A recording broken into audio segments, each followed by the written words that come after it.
Alex, the last 16 of the FA Cup, it's a magical time for fans, but the fans will also want the best team possible to play. You've got to look towards Saturday as well, haven't you? Yeah, that's what you try to say, Ange. I'm just saying, will you play a full-strength team? Yeah, we'll play. Obviously, the difficulty you've got when you say full strength, that's providing everybody's 100% fit and everybody's good to go. Do you know what I mean? As we all know, like I think probably in the majority of the games that we've had, there's always been a couple that aren't quite ready or aren't available, or I don't know, whatever the case may be. So we'll pick a team that we feel is really strong to go and compete and try and win the game. Yeah. When you look at Brighton, they had a free Saturday. I think they've had a lot less matches than Stoke have in the last few weeks. They've lost 1 in 7. They lost against Fulham. What do you expect from that team? Because they're clearly a very good side. Yeah, I think if you go based on stats, I know they're 7th in the league at the moment, but they're a top 6 team in the Premier League at the moment. Yeah, I've watched a lot of them. Watched them against Liverpool, Arsenal, Middlesbrough, Fulham. They didn't deserve to lose to Fulham. They were better than Fulham. They've beat Liverpool twice. They were really unfortunate against Arsenal not to win the game, and they beat Middlesbrough 5-1. So I think that shows the enormity of the game for us in terms of where they are. I think in terms of, I've prepped for a lot of teams, prepped for Liverpool's and Man City's and all that before. These are as difficult a team to prep for as I've came across. Tactically, I think that you can see the coach is excellent. One of the best, and yeah, it's going to be a tough game for us, but it's one we're looking forward to. For yourself, everybody thinks about the players in matches like this, but for yourself, when you've got somebody whose tactics and a team are really high flying, how much more difficult is it for you, and how much more do you enjoy that? Well, I love it. That's what I get. That's what I get a kick out of, really, in terms of finding a way to try and combat different sort of shapes, different systems, different ways of playing. How do you leave the spare player? Where do you hunt the ball? All that sort of stuff. But yeah, they are really, really impressive for what I've seen. I've watched a variety of teams do it in very different ways, with varied success, but they're very good at what they do. And then when you couple that in terms of, you put all the tactics and strategy in place, and then you couple it with having really good players, that's when the magic happens, isn't it? So, but yeah, I really look forward to it. I think that it's going to be a really, really tough game.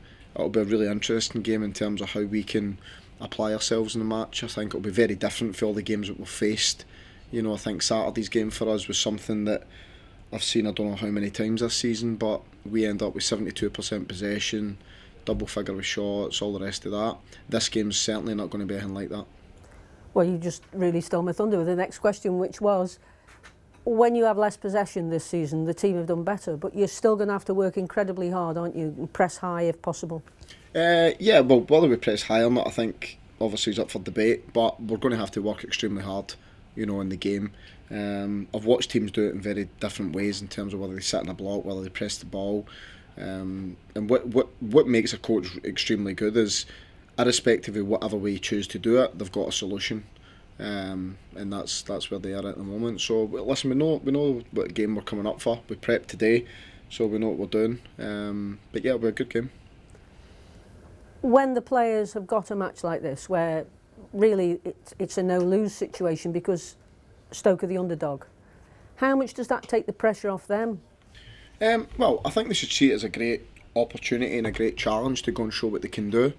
I think that it's one of them ones where, like you say, I don't think the pressure's on us to go and perform, because every other cup game we've had to this point, it's been the opposite way, and I've never shied away from that. I've always said, the pressure will be on us, expectancies on us. I think that if we were playing Chelsea, Arsenal and Man City, everybody would be going, do you know what I mean? They've already sort of written you off. Brighton, for me, for what I've seen, are at that level, except they're called Brighton. I mean, that's how good I think they've been this season when I've watched them. So yeah, all credit to them. They're an extremely good side. But yeah, we're really looking forward to it. I mean, whether it be Brighton or whether it be a Liverpool or a Man City, it's a great opportunity for our players to go and pitch themselves against some really top players. Stoke have lost a few games in the opening 15 minutes. It's vitally important not to do that.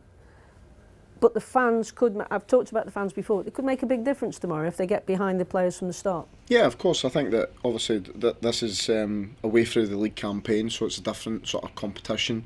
We're not playing for another 3 points, obviously. So I think it's very different. I think if you're a fan in this game, I think that you want to see your team come out, have a go, and go and get everything you've got, and hope that you get a rub of the green and you have a couple of really good performances. They're maybe not at full tilt, and we can go and impose ourselves on the match. And you've had a few injuries. Is Tyrese Campbell going to be fit for this game? Hopefully. Anything else? You know I'm not going to give you anything about injuries, and you should know that by now. I'm fit for the bench if you need me. Right, okay, thanks. Thank you. Cheers. Alex, obviously you already alluded to an outstanding side, but because they don't have that flavour in the term Brighton, a lot of people seem that under the radar, but they've proved a lot of people wrong despite the fact they have outstanding individuals. They're a very, very good side, aren't they? Yeah, I think watching them, obviously I watched the Arsenal game on the TV a few weeks ago. It was a great game and Arsenal managed to win because individual quality in the team. But then when you watch it sort of as a coach, if you like, in terms of you watch it for the tactical perspective when they look down on it, yeah, it's a joy to watch in terms of how they move on the pitch, both teams, how they try and press the ball, how they try and build. Yeah, very different for obviously the level we're currently at the moment. I think you can see the gulf in the Championship to the Premier League is getting bigger, in my opinion.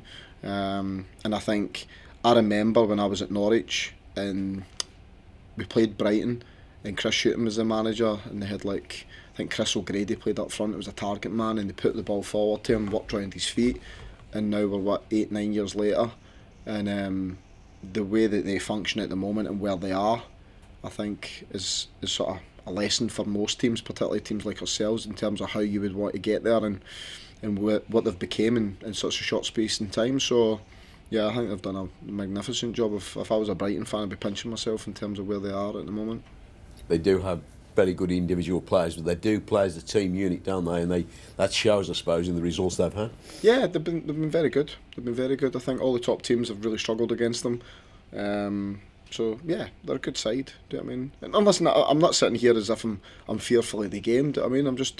I'm trying to understand, because I remember, I think it was early in the season, they beat Everton 3-0, and I remember there was uproar after the game. Do you know what I mean? We're Everton, we shouldn't lose to Brighton. But when you actually watch Brighton, yeah, they're a better prospect than some people give them credit for. Do you have to compete individually with their individual talent, or do you see it as a test for your players in the terms of they're coming against better individuals, what you face on a weekly basis in the Championship? Yeah, but a bit of both, really. You know, I think individually you need to obviously try and get the better of your man. I think then collectively becomes the structure which you're sort of protected in. So if you don't get the better of your man, you've got that structure behind you to fall back on. But yeah, we're going to have some really good individual performances as well as a good collective performance to get a result out of the game. I mean, I don't think there's any questions about that. That's quite straightforward. Yeah, so we understand that, we know that. We looked at everything we need to try and do today, and obviously the lads will go about trying to do their work as best they can. From your point of view, do you see it as a free hit or just a game where you can make progress in it? Because you can, because it's a level playing field after all, isn't it? Yeah, I'll be honest with you, I don't ever see anything as a free hit. Do you know what I mean? Because I want to try and win every game. I don't ever go into a game thinking I'm not really bothered about the results, so if we lose, we lose. I mean, that doesn't even enter my brain. So I've done so much prep work for this game because of how many layers they've got that, yeah, I certainly couldn't have that attitude for how much of work I've put into the game with me and the analyst, looking at them and studying them and making sure that I try and give our players the best chance of getting a result. So no, it doesn't even enter my head that it's a free hit. It's a good, difficult game. Well, they'll naturally be favourites, but you'll get that throughout the season. Do you know what I mean? Like Burnley, when we played them, were the favourites, but I didn't go into that game thinking it's a free hit. I went into the game thinking I want to try and beat Burnley. So this isn't any different. Thank you, Alex. After a good performance against Swansea, Ben Pearson, you managed to choose him and play him in the Millwall game. You must be impressed by his availability and pleased that he's come on since he signed. In terms of what being available for the games? Yeah, basically. Yeah, I think that you always run the risk, don't you, when you're signing guys that haven't been playing regularly, because it's always difficult. I mean, I think there's so many of them across the season. So you've got the big boy Morrison at Rotherham, ruptured his quad, he's out for the season, I think in his second game. You've got Charlie Good pulled his hamstring at Blackpool, second game. There's about 5 of them that have all went into different clubs that hadn't been playing, and then literally are out for the rest of the season. So we just need to be careful with Ben, you know. So what I've tried to do is make sure that I manage his minutes, but I give him as much as I possibly can without trying to break him down, and that's a delicate balance to strike.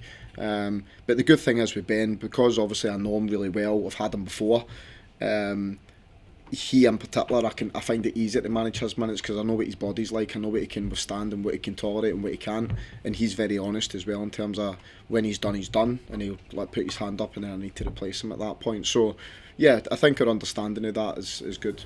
Another big surprise, of course, was Josh Tymon's fitness. He's back again as well. Yeah, which is good. Obviously, the more players we get back, the better. And Josh, yeah, he hadn't done a lot of training. I think he'd only trained for 2 days prior to the game at the weekend. So yeah, he'll be another one that'll be available for this match.